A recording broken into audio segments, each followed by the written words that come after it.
So இன்றைக்கி நம்ம என்ன வீடியோ எடிட் பண்ண போகிறோம்னா நீங்கள் ப்ரிவியூவில் பார்த்துட்டு இருக்க வீடியோ தான் எப்படி எடிட் பண்ணுறதுன்னு பார்க்க போகிறோம். ஸோ வீடியோவை லாஸ்ட் வரை ஸ்கிப் பண்ணாமல் பாருங்கள். இன்னும் நம்ம டெலகிராம் சேனலையும் இன்ஸ்டாகிராமையும் ஃபாலோ பண்ணாமல் இருந்தீங்க, கீழே டிஸ்கிரிப்ஷனில் நான் லிங்க் கொடுத்துருக்கேன், ஃபாலோ பண்ணிக்கோங்க. வாங்க வீடியோக்குள்ளே போகலாம். அலிட் மோஷன் அப்ளிகேஷன் ஓப்பன் பண்ணிக்கோங்க. ஓப்பன் பண்ணிவிட்டு ப்ளஸ் ஐக்கானை கிளிக் பண்ணிட்டு ஏதோ ஒரு ரேஷியோ கொடுத்துட்டு க்ரியேட் ப்ராஜெக்ட்னு கிளிக் பண்ணிக்கோங்க. கிளிக் பண்ணிட்டு ஸோ நம்ம லிரிக்ஸை வந்து க்ரோம்லேருந்து காப்பி பண்ணிக்கோங்க. ஸோ காப்பி பண்ணிவிட்டு டெக்ஸ்ட்டு ப்ளஸ் ஐக்கானை கிளிக் பண்ணிட்டு டெக்ஸ்ட்டில் போயிட்டு ஸோ நம்ம வந்து ஒவ்வொரு லிரிக்ஸாக தான் ஆட் பண்ண போகிறோம். ஸோ ஒவ்வொரு வேர்ட் தான் ஆட் பண்ணணும். ஸோ ஒரு வேர்ட் மட்டும் நான் எடுத்துக்கிட்டேன். எடுத்துகிட்டு அலைன்மெண்ட் சென்டர்னு கொடுத்து அடுத்தது ஃபாண்ட் நான் வந்து கீழே டிஸ்கிரிப்ஷனில் கொடுத்துருப்பேன். ஸோ அந்த ஃபாண்ட் யூஸ் பண்ணுங்கள். ஸோ அதுக்கப்புறம் கலர் வந்து ஒயிட்டுன்னு கொடுத்துக்கோங்க. ஒயிட்டுன்னு கொடுத்துட்டு டிக்குன்னு கொடுத்துக்கலாம். ஸோ அடுத்தது ப்ளஸ் ஐக்கானை கிளிக் பண்ணி டெக்ஸ்ட் போங்க. ஸோ டெக்ஸ்ட்டில் போயிட்டு அலைன்மெண்ட் சென்டர்னு கொடுத்துட்டு ஃபாண்ட் வந்து நான் இந்த மியூசிக்கல் ஃபாண்ட் வந்து கீழே டிஸ்கிரிப்ஷனில் கொடுத்துருப்பேன். ஸோ அதை வந்து நீங்கள் அலைட் மோஷனில் இம்போர்ட் பண்ணிக்கோங்க. இம்போர்ட் பண்ணிவிட்டு இதில் எஸ்ஸை கிளிக் பண்ணிக்கோங்க. எஸ்ஸை கிளிக் பண்ணிட்டு கலர் வந்து ஒயிட்டுன்னு கொடுத்துக்கோங்க. ஒயிட்டுன்னு கொடுத்துட்டிங்கன்னா ஸோ இதை வந்து நான் மூவ் பண்ணுறேன், மூவ் அண்ட் ட்ரான்ஸ்ஃபார்ம் ஆப்ஷனில். ஸோ இது உங்களுக்கு சைடில் வந்துட்டு ஸோ கரெக்டாக அந்த லிரிக்ஸ் இருக்குல்ல, ஸோ அந்த சைஸ்க்கு இதை சேஞ்ச் பண்ணிட்டு திருப்பி அதை வந்து ஒரு டூப்ளிகேட் லேயர் கொடுத்துக்கோங்க. ஸோ டூப்ளிகேட் லேயர் கொடுத்துட்டு இந்த சைடில் வச்சுக்கலாம் அதை. ஸோ இப்போ இது ரெடி ஆகிட்டு. ஸோ இது என்ன பண்ணணும்னா மேலே ஷேர் இருக்குல்ல, அந்த ஆப்ஷனை கிளிக் பண்ணிவிட்டு கரண்ட் ஃப்ரேம் ஆஸ் அ பிஎன்ஜின்னு இருக்கும். ஸோ அதை கிளிக் பண்ணி எக்ஸ்போர்ட்னு கிளிக் பண்ணிங்கன்னா உங்களுக்கு இமேஜ் ரெடி ஆயிரும். ஸோ இந்த இமேஜை நீங்கள் சேவ் பண்ணிக்கோங்க. சேவ் பண்ணிட்டு பேக் வாங்க. ஸோ இதே ஃபார்மேட்டில் தான் எல்லா லிரிக்ஸுமே நம்ம எடிட் பண்ணணும்.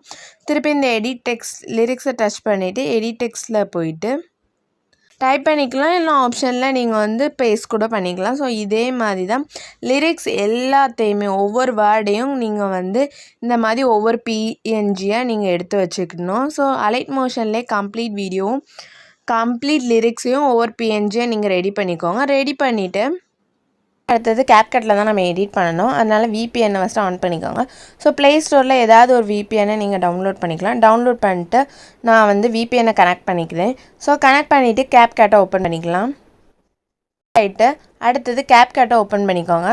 கேப்கட்டை ஓப்பன் பண்ணிவிட்டு ஃபஸ்ட்டு நியூ ப்ராஜெக்ட்டு ப்ளஸ் ஐக்கானை கிளிக் பண்ணிக்கோங்க. கிளிக் பண்ணிவிட்டு ஃபோட்டோவில் உங்களுக்கு என்ன ஃபோட்டோஸ்லாம் வேணுமோ அந்த ஃபோட்டோஸ்லாம் ஆட் பண்ணிக்கலாம். ஸோ நான் யூஸ் பண்ண இந்த எல்லா ஃபோட்டோஸுமே நான் பிரிண்டஸ்ட் ஆப்லேருந்து தான் டவுன்லோட் பண்ணேன். நான் ஒரு 7 ஃபோட்டோ ஆட் பண்ணியிருக்கேன். 7 ஃபோட்டோ ஆட் பண்ணதுக்கப்புறம் ஆடியோவை கிளிக் பண்ணிக்கோங்க. கிளிக் பண்ணிவிட்டு எக்ஸ்ட்ராக்ட்னு ஒரு ஆப்ஷன் இருக்கும், அதை கிளிக் பண்ணிக்கோங்க. கிளிக் பண்ணிவிட்டு ஸோ வீடியோலேருந்து நான் ஆடியோவை எக்ஸ்ட்ராக்ட் பண்ணிவிட்டேன். ஸோ எக்ஸ்ட்ராக்ட் பண்ணதுக்கப்புறம் அந்த ஆடியோவை கிளிக் பண்ணிக்கோங்க. கிளிக் பண்ணிட்டு கீழே ஸ்வைப் பண்ணிகிட்டே வந்தீங்கன்னா பீட்ஸ்னு ஒரு ஆப்ஷன் இருக்கும். ஸோ அதை நீங்கள் கிளிக் பண்ணிக்கணும். ஸோ இதில் என்ன பண்ணுங்கள், ப்ளே பண்ணி பார்த்து பீட் மார்க் தான் மார்க் பண்ணணும். ஸோ கரெக்டாக ஒவ்வொரு வேர்டுக்கு மார்க் பண்ணிக்கலாம். ஸோ மார்க் பண்ணுறதுக்கு இந்த ஆட் பீட்டுன்னு இருக்கும். ஸோ அதை நீங்கள் ஜஸ்ட் டச் பண்ணால் போதும். டெலீட் பண்ணணுன்னா அதே மாதிரி டெலீட் பீட்னு அந்த ஐக்கானை நீங்கள் டச் பண்ணால் போதும். ஸோ ப்ளே பண்ணி பார்த்து ஒவ்வொரு பீட்டாக நம்ம மார்க் பண்ணிக்கலாம்.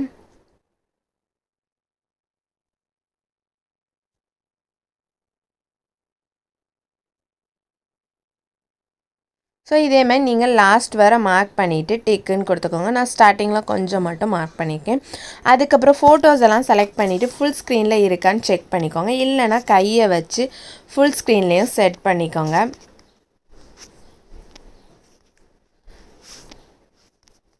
ஸோ ஃபுல் ஸ்க்ரீனில் செக் பண்ணதுக்கப்புறம் ஸோ ஒவ்வொரு பீட் மார்க்லேயும் ஒவ்வொரு இமேஜ் செட் பண்ணணும். ஸோ அந்த ஃபோட்டோவை செலக்ட் பண்ணிவிட்டு இப்படி ட்ராக் பண்ணிக்கோங்க. கரெக்டாக அந்த ஃபஸ்ட் பீட் மார்க்கில் வச்சு ஸோ உங்களுக்கு அந்த பீட் மார்க் வந்து தெரியும். ஸோ அதில் கரெக்டாக வச்சுட்டு அந்த ஃபோட்டோவை அது வரை எக்ஸ்ட்ரா ட்ரிம் பண்ணிக்கலாம். ஸோ கரெக்டாக இப்படி ஒவ்வொன்றா ட்ரிம் பண்ணிக்கோங்க.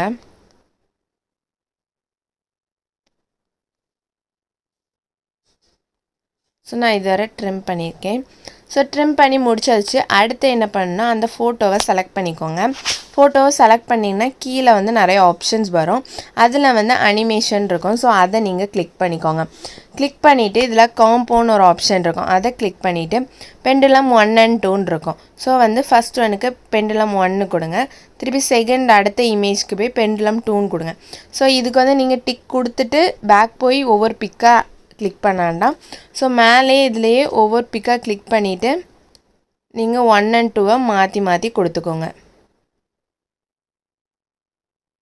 ஸோ கொடுத்துட்டு நம்ம டிக் கொடுத்துக்கலாம். ஸோ இப்போ ஃபோட்டோஸில் எல்லாத்துலேயுமே நம்ம எஃபெக்ட் ஆட் பண்ணியாச்சு.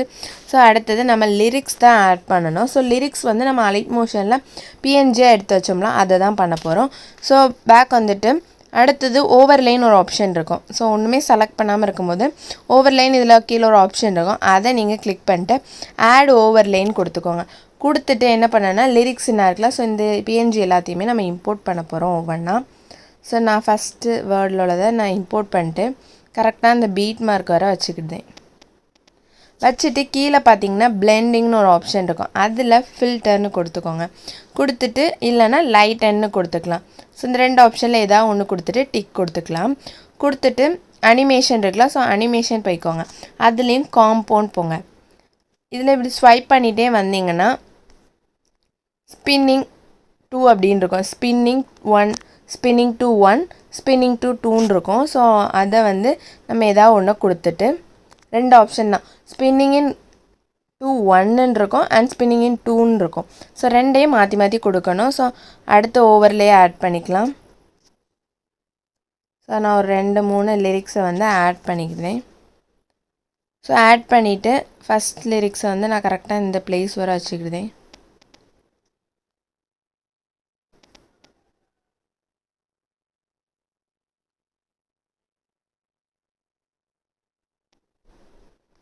ஸோ இப்படி வச்சுட்டு எல்லா லிரிக்ஸ்லேயும் ஜஸ்ட் கிளிக் பண்ணிட்டு பிளெண்டிங்கில் போய் ஃபில்டர்னு மட்டும் கொடுத்துக்கணுங்க. ஸோ எல்லா லிரிக்ஸையும் இந்த மாதிரி தான் சேம் ப்ரொசீஜர். அடுத்தது நம்ம இதில் அனிமேஷன் கொடுத்த மாதிரி எல்லா லிரிக்ஸையும் டச் பண்ணிவிட்டு அனிமேஷனில் போயிட்டு காம்போ போங்க. ஸோ இதில் ஸ்வைப் பண்ணி பார்த்தீங்கன்னா ஸ்பின்னிங் 1ன்னு இருக்கும் அண்ட் ஸ்பின்னிங் 2ன்னு இருக்கும். ஸோ ரெண்டையும் மாற்றி கொடுங்க. ஸ்பின்னிங் டாப் 1, ஸ்பின்னிங் டாப் 2ன்னு இருக்குது. ஸோ ஃபஸ்ட்டு ஒன்றுக்கு வந்து ஸ்பின்னிங் டாப் 1ன்னு கொடுங்க. செகண்ட் லிரிக்ஸ்க்கு வந்து ஸ்பின்னிங் டாப் 2ன்னு கொடுங்க. ஸோ இதில் பார்த்தீங்கன்னா இருக்கும் உங்களுக்கு. ஸோ இந்த 2 லிரிக்ஸில் வந்து இந்த ரெண்டையும் மாற்றி கொடுங்க. ஸோ நீங்கள் வந்து பிக்சரில் வந்து பெண்டுலம் 1 அண்ட் பெண்டுலம் 2 வந்து மாற்றி கொடுங்க. அதுக்கப்புறம் லிரிக்ஸில் வந்து நீங்கள் என்ன பண்ணணும்னா spinning top 1 and spinning top 2 ரெண்டையும் மாற்றி கொடுத்துக்கோங்க. ஸோ இந்த 2 எஃபெக்ட்டை நம்ம ஆட் பண்ணிட்டாலே வீடியோ கம்ப்ளீட்டாகவே ரெடி ஆயிரும் இந்த மாதிரி. ஸோ அதுக்கப்புறம் மேலே இருக்க எக்ஸ்போர்ட் ஆப்ஷன் இருக்கும். ஸோ அதை கிளிக் பண்ணிவிட்டு சேவ் த டிவைஸ்னு கொடுத்துக்கோங்க. சேவ் த டிவைஸ்னு கொடுத்தீங்கன்னா உங்களுக்கு இந்த மாதிரி எக்ஸ்போர்ட் ஆகும்.